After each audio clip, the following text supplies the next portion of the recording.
নমস্কার। ক্যালকাটা ডায়ালগস থেকে মনোজ দাসের প্রীতি ও শুভেচ্ছা নেবেন। বাংলাদেশের সঙ্গে ব্যাপক কূটনৈতিক সম্পর্কের অবনতির মধ্যেই ভারত ও বাংলাদেশ যৌথভাবে বঙ্গোপসাগরে একটি নৌ মহড়া শেষ শেষ হলো মার্চের দ্বিতীয় সপ্তাহে। এটি একটি বার্ষিক মহড়া 2019 সাল থেকে হয়ে আসছে। মাঝখানে গত বছর আগস্টে শেখ হাসিনার সরকারের পতনের পর এই মহড়া আর অনুষ্ঠিত হয়নি। না হওয়ার আরও একটা বড় কারণ অবশ্য ছিল, সেটাও কম গুরুত্বপূর্ণ নয়। 2024-এর মে মাসে চীনা ও বাংলাদেশি সেনাবাহিনীর মধ্যে প্রথম যৌথ প্রশিক্ষণ নিয়ে ভারত বেশ খানিকটা উদ্বিগ্ন হয়ে পড়ে এবং সেই উদ্বিগ্ন হওয়ার ফলে কারণটা ছিল যে পিপলস লিবারেশন আর্মি ঢাকার কাছে বঙ্গবন্ধু বাংলাদেশ চীন মৈত্রী প্রদর্শনী কেন্দ্রে এই মহড়া পরিচালনা করে এবং এটা ভারতের কাছে রীতিমতো একটা একটা ব্যাপারটা সেটা ঘটেছিল। সাধারণত এই যে 2019 থেকে শুরু হওয়ার পর থেকে এই নৌমহড়া হয়ে থাকে সাধারণত নভেম্বর ডিসেম্বর এইরকম সময়। এবার প্রায় 2-3 মাস পরে এইটা হলো মার্চের দ্বিতীয় সপ্তাহে এবং এটা জানুয়ারিতে একবার এই প্রসঙ্গে কথা বলেছিলেন ভারতের সেনাপ্রধান, কিন্তু তিনি এটাও বলেছিলেন, কি বলেছিলেন সেটা পরে আসছি।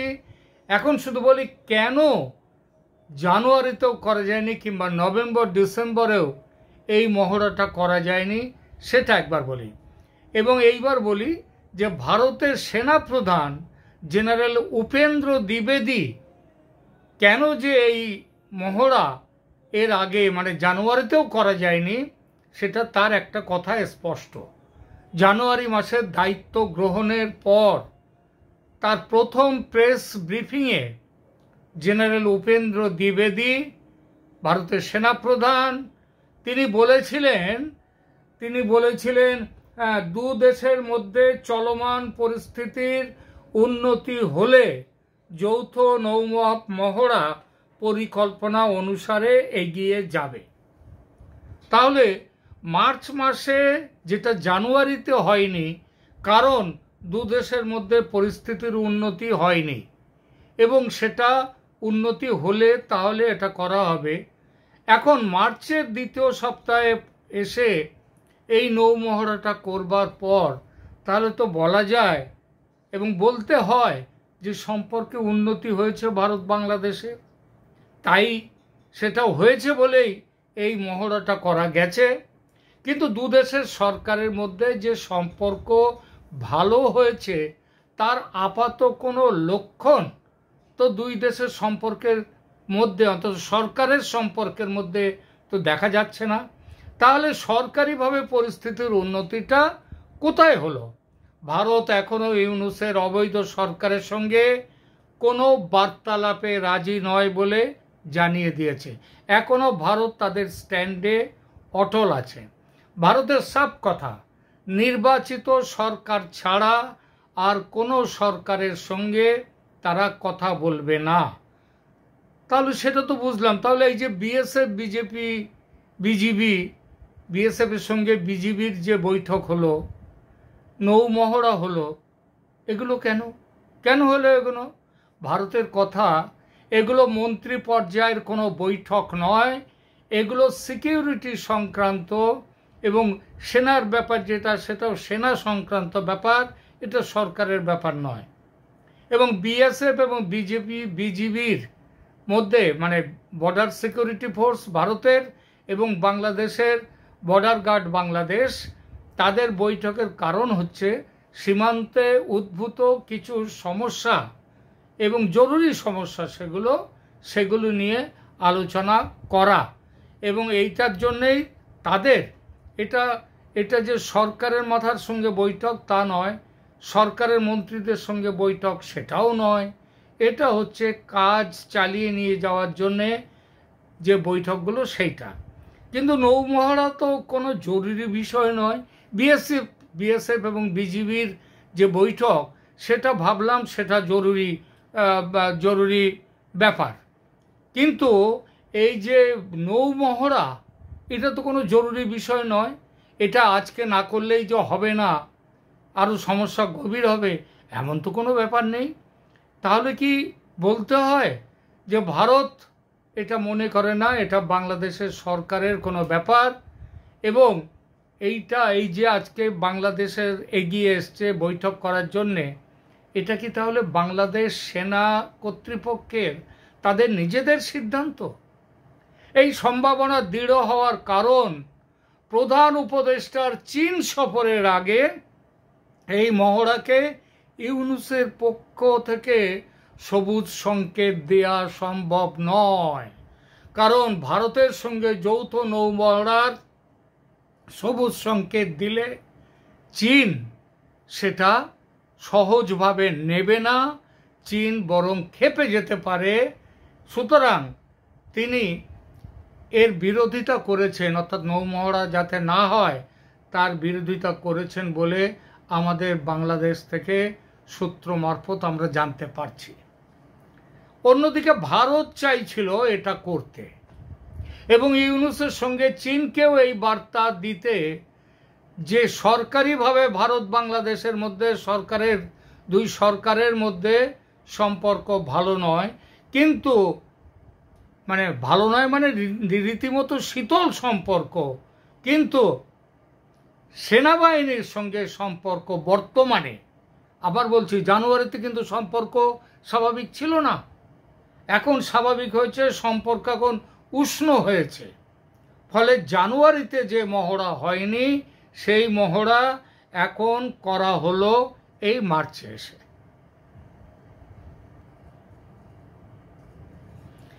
আর এর দ্বারা কি প্রমাণ হলো? এর দ্বারা যেটা প্রমাণ হলো সেটা হচ্ছে দুই দেশের, ভারত এবং বাংলাদেশের সেনাবাহিনীর মধ্যে সম্পর্ক এটা সরকারি সম্পর্কের বাইরে, এই সম্পর্ক উষ্ণ সম্পর্ক। এবং এই সম্পর্ক একটা জিনিস দেখুন, এই জায়গাতেই এই দুই দেশের সেনার মধ্যে যে সম্পর্ক তৈরি হয়েছে, সম্পর্কের উন্নতি হয়েছে, এখানেই ইউনূসের ভয়, আর এখানেই চীনেরও ভয়। গত বছর 5 আগস্টে বাংলাদেশ সেনা তাদের উদ্যোগে শেখ হাসিনাকে ভারতে পাঠিয়েছিল।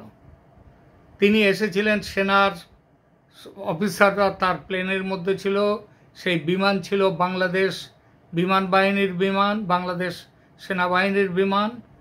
তো এবং তারা পাঠিয়েও দিয়েছিল এখানে সযত্নে, তারা শেখ হাসিনাকে ভারতে পৌঁছে দিয়ে এক রাত্রির ভারতে ছিলেন তারা, থেকে তারপরে তারা চলে গেছেন তার পরদিন বাংলাদেশে।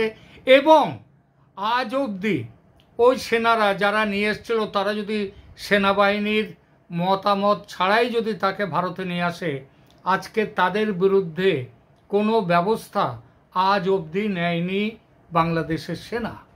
অর্থাৎ বাংলাদেশ সেনা চেয়েছিলেন শেখ হাসিনা থাকুন, বেঁচে থাকুন, ভালো থাকুন, আপাতত তিনি ভারতে যান, কারণ দেশের পরিস্থিতি তার দেশে থাকার পক্ষে ভালো ছিল না, এবং তাকে রক্ষা করতে গেলে, দেশে রেখে রক্ষা করতে গেলে ব্যাপক ক্ষতি হতো। এবং বাংলাদেশ সেনার ওপরে তো চাপ দিয়েছিল জাতিসংঘ এবং আমেরিকার বাইডেন প্রশাসন, ডিপ স্টেট। সুতরাং সেই চাপের মুখে সেনা সেদিন যথেষ্ট ঠিক কাজ করেছিল বলে আজকে জানা যাচ্ছে। এবং এখন বাংলাদেশের পরিস্থিতিও এখন ইউনূস বিরোধী হয়ে গেছে, হাসিনার পক্ষে জনমত অনেকটাই ঘুরে এসেছে। এখন বাংলাদেশের সেনা কিন্তু ভারতের সাথে সম্পর্ক রেখে কোন দিকে এগোতে চাইছে? ভারতের মধ্যস্থতায় বাংলাদেশ সেনা শেখ হাসিনাকে ভারত থেকে নিয়ে বাংলাদেশে গিয়ে প্রধানমন্ত্রী হিসাবে অথবা বাংলাদেশে তারা নিয়ে যেতে এখন তারা সেই পথে এগিয়ে চলেছে। সেনাবাহিনীর বিরুদ্ধে বড় অভিযোগ একটা, সেই অভিযোগটার কথা ভাবুন, সেটা ভাবলে আরও একটা কারণ বেরিয়ে আসে। দেখুন, সেনাবাহিনীর বিরুদ্ধে বড় অভিযোগ, গত 7 মাস তারা নিষ্ক্রিয় ছিল। ঠিকই, একদম ভুল কথা নয়, খুব সত্যি কথা, তারা নিষ্ক্রিয় ছিল। কিন্তু তারা এই নিষ্ক্রিয় ছিল কি এমনিতেই? তারা কি ওই ম্যাজিস্ট্রেসি পাওয়ার হাতে নিল, তারপরেও কোনো কিছু করলো না? এই যে 32 নম্বর ভাঙা হলো, এই যে বিভিন্ন স্থাপত্য মুক্তিযুদ্ধের ভাঙা হচ্ছে, শেখ মুজিবুর রহমানের ছবি, শেখ হাসিনার ছবি, এরা সমস্ত সব ধ্বংস করা হচ্ছে, এটা কেন? এটা কি সেনাবাহিনী চুপচাপ দাঁড়িয়ে এমনিতেই চুপচাপ দেখে গেছে? এটা তাদের নাকি তাদের ভেতরে কোনো উদ্দেশ্য ছিল? ইউনূস প্রশাসনের ভেতরে কিন্তু কানাঘুষো চলছে অন্তর্বর্তী সরকারকে মানুষের কাছে একেবারে অত্যন্ত নিচে নামিয়ে দেওয়ার জন্যে এবং এই সরকারকে চূড়ান্তভাবে ব্যর্থ প্রমাণ করার জন্যে মানুষের চোখে এবং এই তাদের অপদার্থ এবং জাতি বিরোধী হওয়ার কথা এটা প্রমাণ করতেই ইউনূস সরকার, এই ইউনূস সরকার নয়, এই যে ওয়াকার উজ্জামানের যে সেনা, তারা চুপচাপ ছিল একটি বিশেষ কৌশল, সেই কৌশল অনুসরণ করে। তার মানে যাতে শেখ হাসিনার, ইউনূসের এবং এই সরকারের বিরুদ্ধে, অন্তর্বর্তী সরকারের বিরুদ্ধে মানুষের ক্ষোভ যাতে চূড়ান্ত জায়গায় পৌঁছায় এবং শেখ হাসিনার যে জনসমর্থন, জনতার কাছে শেখ হাসিনার সরকারকে আবার সুদৃষ্টিতে ফিরিয়ে আনার জন্যেই কি ওয়াকার উজ্জামান চুপ করেছিলেন, তার সেনা নিষ্ক্রিয় ছিল? এই যে অভিযোগটা, এটা কিন্তু ইউনূস প্রশাসনের ভেতর থেকেও আজ আসছে। এবং আজ যখন তার এই কৌশল যখন সফল হয়ে গেছে, তখন সেনা শেখ হাসিনার ফিরে আসার দিনও নিশ্চিত করে ফেলেছে বলে আমরা খবর পাচ্ছি। সেনার এই কৌশলের কথাটা যেটা ইউনূস প্রশাসনের ভেতরে উঠেছে, সেটা বোধহয় একেবারে ফেলে দেওয়ার মতো নয়। আর এটা স্পষ্ট হয়েছে ইউনূসের কাছেও এবং সেই সঙ্গে একই সঙ্গে চীনের কাছেও। 26 মার্চ চীনে যাচ্ছেন মোহাম্মদ ইউনূস, আর তাকে নিয়ে যাওয়ার জন্যে বিশেষ বিমান পাঠাচ্ছে চীন। এটা কেন হচ্ছে? শেখ হাসিনা তো চীনে বহুবার চীন সফরে গেছেন, তার যাওয়ার জন্য কি কখনো বিশেষ বিমান পাঠিয়েছে চীন? বিশেষ বিমান পাঠানোর কি কোনো দরকার হয়েছে বাংলাদেশের প্রধানমন্ত্রীকে বা নিয়ে যাওয়ার জন্য? হয়নি। তাহলে প্রধান উপদেষ্টাকে নিয়ে যাওয়ার জন্যে আজকে কেন দরকার হচ্ছে?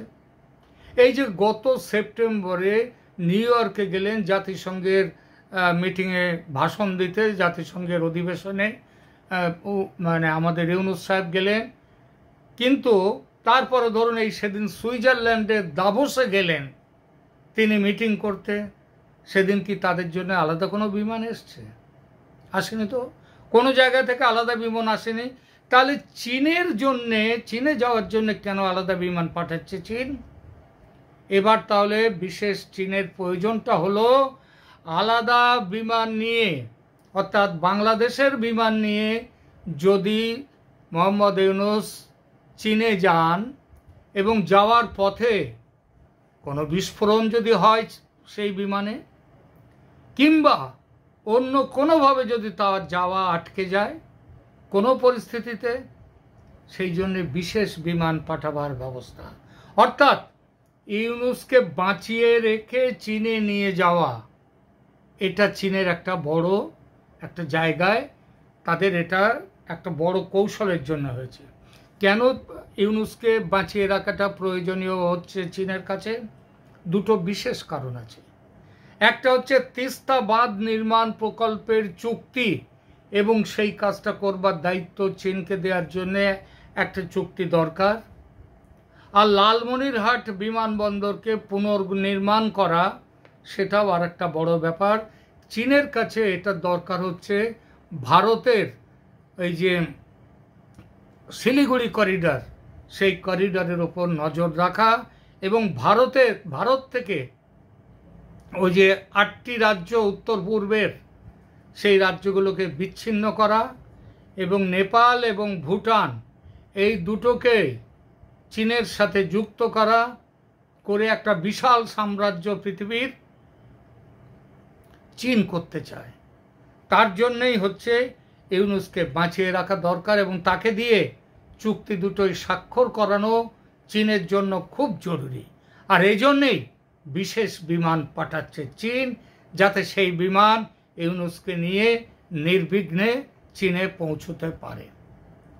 বাংলাদেশ সেনা বাহিনী কিংবা বাংলাদেশের বিমানে নানা রকম হতে পারে। ইতিপূর্বে আমরা জানি যে পাকিস্তানের জেনারেলরা, একাধিক জেনারেল তাদের মারা গেছে। জিয়াউল হক মারা গিয়েছিলেন কিসে? তিনি বিমানে যাওয়ার সময় বিমানের ভেতরেই বিস্ফোরণ হয়। পাকিস্তানের ভেতরের সাহায্য সেনাবাহিনী তার মধ্যে জড়িত না থাকলে ওটা হতে পারে না, যেটা পাকিস্তানের প্রেসিডেন্ট জিয়াউল হক তার বিমানে বিস্ফোরণ হওয়াতে সেখানকার সেনা কর্তৃপক্ষ এবং সেনার মধ্যে বিশেষ গোষ্ঠী তারা তার পেছনে ছিল। সুতরাং এই বিঘ্নটা এখানেও ঘটতে পারে। মানে ইউনুস যদি বাংলাদেশের বিমান নিয়ে চীনে যেতেন, তাহলে এই বিঘ্নটা বাংলাদেশের বিমানে যদি যেতেন, তাহলে কোন তরফ থেকে আসতে পারত? বাংলাদেশের তরফ থেকে তো হতেই পারত, সেনার তরফ থেকে। আবার মানে চীন যেগুলো ভাবছে এটা ভারতের তরফ থেকেও হতে পারে। কিন্তু ভারতের তরফ থেকে এই সম্ভাবনাটা একেবারে যে হতে পারে না এমন কথা বলা যায় না। তার কারণ ভারত নিজে সেই প্রক্রিয়াতে উপস্থিত না থেকেও বাংলাদেশ সেনাকে ব্যবহার করে সেরকম কিছু করতেই পারে, ঘটাতেই পারে।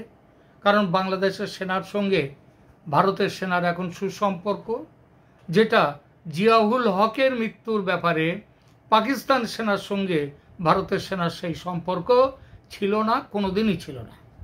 সুতরাং সেই সাহায্য পাওয়ার যথেষ্ট সুযোগ যে ইতিমধ্যেই তৈরি হয়ে গেছে ভারত বাংলাদেশের সেনার সম্পর্কের, আন্তঃসম্পর্কের উন্নতির ক্ষেত্রে, সেটা যে হয়ে গেছে সেটা নিয়ে কারো কোনো সন্দেহ থাকার আর কথা নেই।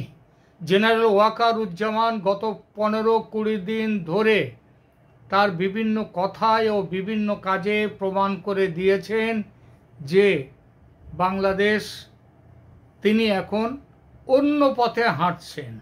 এতদিন যে পথে তাকে হাঁটতে দেখা গিয়েছিল সেই পথে তিনি নেই। এই যে নৌমহড়া হলো সেটাও বাংলাদেশ সেনাপ্রধানের নিজস্ব সিদ্ধান্তে হয়েছে বলেই আমাদের বিশ্বাস করার যথেষ্ট কারণ আছে। আর তার অন্যান্য অনেক সিদ্ধান্তের সঙ্গে এই সিদ্ধান্ত এটাও প্রমাণ করে দিয়েছে যে ইউনুস সাহেবের বিদায়ের দিন এগিয়ে এসেছে। কারণ সেনার সাহায্য যদি পিছনে না থাকে বাংলাদেশের সেই সরকার টিকবে না, কোনোদিন টেকেও নি। সুতরাং ভারতের সঙ্গে বাংলাদেশের যৌথ নৌমহড়া শেষ হতে না হতেই আমেরিকার director of national intelligence Tulsi Gabbard তিনি দিল্লি আসছেন। সঙ্গে আসছেন আমেরিকার national security adviser Michael Waltz. তারা আসছেন ইন্টেলিজেন্স সংক্রান্ত একটি গ্লোবাল সামিটে। ভারতে এটা করা হচ্ছে। তার কয়েকদিন পর আসছেন মার্কিন ভাইস প্রেসিডেন্ট জেডি ভান্স। সব মিলিয়ে সাউথ এশিয়ায় ও সাউথ ইস্ট এশিয়ার জিও পলিটিক্সে একটা বড়সড় পরিবর্তন, চার্নিং সেটা হতে চলেছে, সেটা বোঝা গেল। এবং বাংলাদেশ সেই চার্নিংয়ে ভারতের সাথেই থাকবে, এটাও স্পষ্ট হচ্ছে দিনকে দিন। এই পরিস্থিতিতে বাংলাদেশ ও ভারতের যৌথ নৌমহড়া একটা বড় সম্ভাবনা কিন্তু স্পষ্ট করে দিল। সেই সম্ভাবনা হলো বাংলাদেশের সেনা এখন ভারতের সঙ্গে সম্পর্ক রেখে চলবে। আর গত বেশ কিছুদিন ধরে আমরা বাংলাদেশে যে পাল্টা অভ্যুত্থানের কথা বলে আসছি সেনাবাহিনীর মদতে সেটা বাস্তবায়িত হবে যে কোনো দিন, এবং তার পরিণামে শেখ হাসিনা যে কোনো দিন পা রাখতে পারেন দেশের মাটিতে। ইসলামী সন্ত্রাসীরা প্রতিরোধ যদি তোলে, সেই গত বছরের জুলাই আগস্টের ষড়যন্ত্রের মতো তারা যদি আবার রাস্তায় নামে, তাহলে কি হবে? প্রথম কথা, তাদের সেই জনসমর্থন, সেদিনের সেই জনসমর্থন আজ আর নেই। আর দ্বিতীয় কথা, এবার যদি তারা সেদিনের মতো পথে নামে, রাজপথে যদি এগিয়ে আসে, তাহলে তাদের গতি হবে 7 মার্চে হিজবুত তাহরিনের মিছিলের যে গতি হয়েছে তাদের থেকেও খারাপ, আরো বেশি খারাপ। সুতরাং এবার আর সেই ভয়, কিন্তু সেই সম্ভাবনা একেবারেই থাকছে না যে প্রতিরোধ হবে শেখ হাসিনা ফিরে গেলে। আজকের মতো, এখনকার মতো এখানেই শেষ করছি। দেখা হবে পরের প্রতিবেদনে। ভালো থাকবেন। ধন্যবাদ।